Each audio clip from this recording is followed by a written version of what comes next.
매일 성경과 함께하는 오늘의 큐티 시간입니다.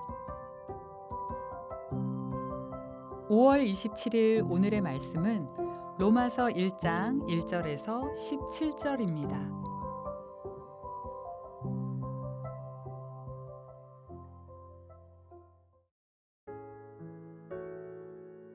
예수 그리스도의 종 바울은 사도로 부르심을 받아 하나님의 복음을 위하여 택정함을 입었으니 이 복음은 하나님이 선지자들을 통하여 그의 아들에 관하여 성경에 미리 약속하신 것이라.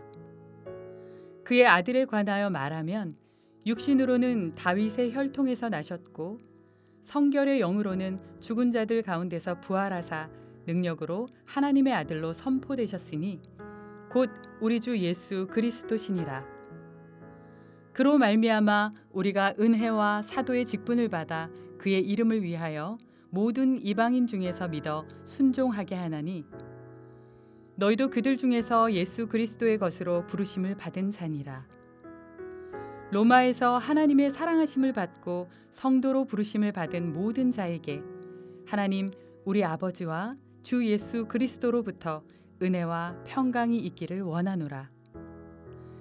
먼저 내가 예수 그리스도로 말미암아 너희 모든 사람에 관하여 내 하나님께 감사함은 너희 믿음이 온 세상에 전파됨이로다. 내가 그의 아들의 복음 안에서 내 심령으로 섬기는 하나님이 나의 증인이 되시거니와 항상 내 기도에 쉬지 않고 너희를 말하며 어떻게 하든지 이제 하나님의 뜻 안에서 너희에게로 나아갈 좋은 길 얻기를 구하노라. 내가 너희 보기를 간절히 원하는 것은 어떤 신령한 은사를 너희에게 나누어 주어 너희를 견고하게 하려 함이니 이는 곧 내가 너희 가운데서 너희와 나의 믿음으로 말미암아 피차 안위함을 얻으려 함이라.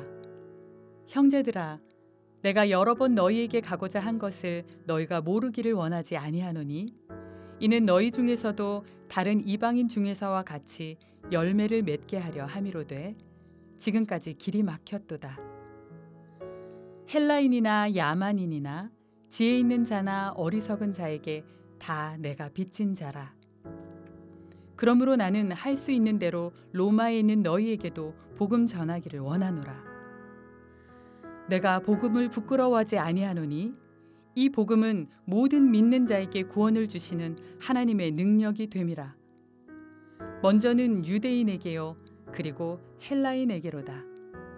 복음에는 하나님의 의가 나타나서 믿음으로 믿음에 이르게 하나니 기록된 바 오직 의인은 믿음으로 말미암아 살리라 함과 같으니라.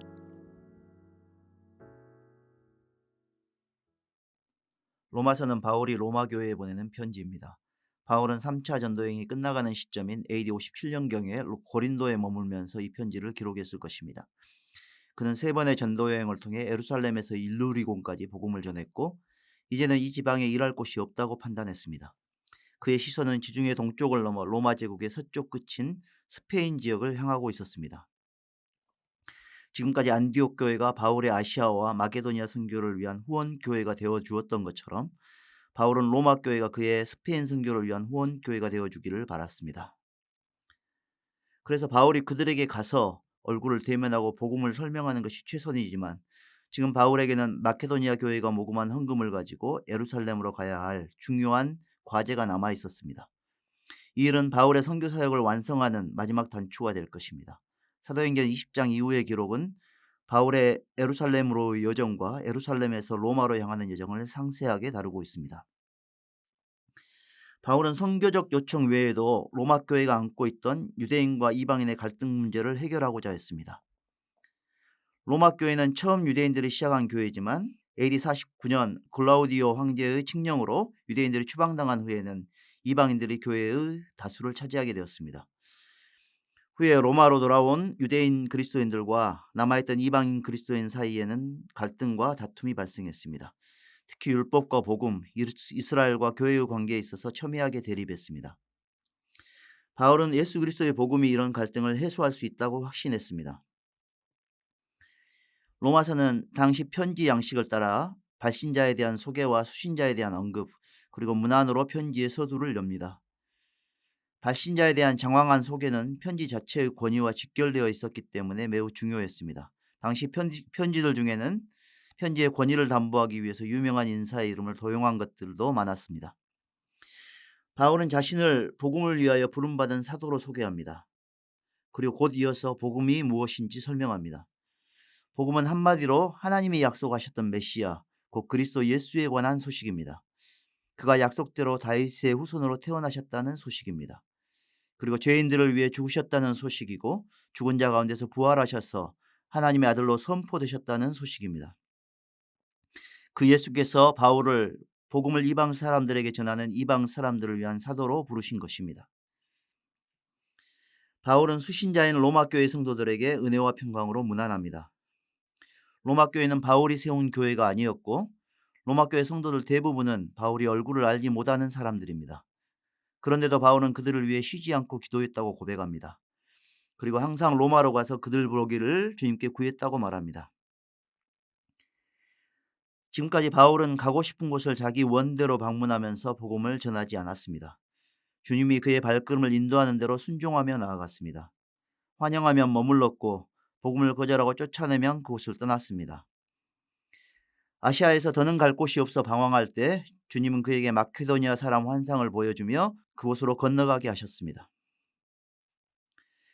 지금 바울은 여러모로 로마에 마음을 두고 가기를 청했지만 주님이 그의 길을 열어주지 않으셨습니다. 그럴수록 바울은 더 간절하게 로마에 가고 싶었습니다.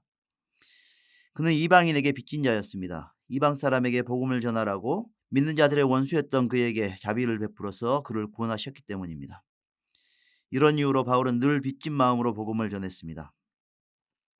바울은 로마 교회가 겪고 있는 여러 문제들도 그들이 복음을 확실히 알게 되면 해결될 문제라고 여겼습니다. 그래서 바울은 방문에 앞서 먼저 복음을 설명하는 편지를 써서 보내는 것입니다. 바울은 복음이 이방인과 유대인을 차별하지 않고 구원하시는 하나님의 능력이고 복음에는 믿음으로 모든 사람을 의롭다 하시는 하나님의 의가 나타났다고 선언합니다. 복음 안에서는 유대인과 이방인의 차별이 없고 구별도 없습니다.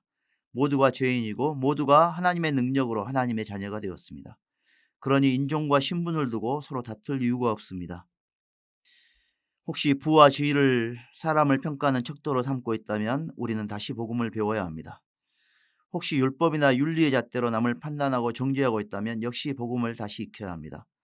주님도 우리를 심판의 법정에 세우지 않으시고 은혜의 정원으로 초대하신 것을 잊지 않아야 합니다. 복음이 주는 자유와 평화와 기쁨을 잃어버리지 않도록 날마다 복음의 의미를 복귀하고 마음에 새기시는 여러분이 되시기를 바랍니다. 기도하겠습니다. 주님, 죄의 노예였던 저희를 그리스도의 십자가로 해방하시고 참 자유, 참 생명을 얻게 하시니 감사합니다. 이 복음 안에서 모든 갈등과 다툼이 소멸되게 하시고 화목을 이루고 화평을 누리는 그런 가정과 교회를 이루게 하옵소서. 예수님의 이름으로 기도합니다. 아멘.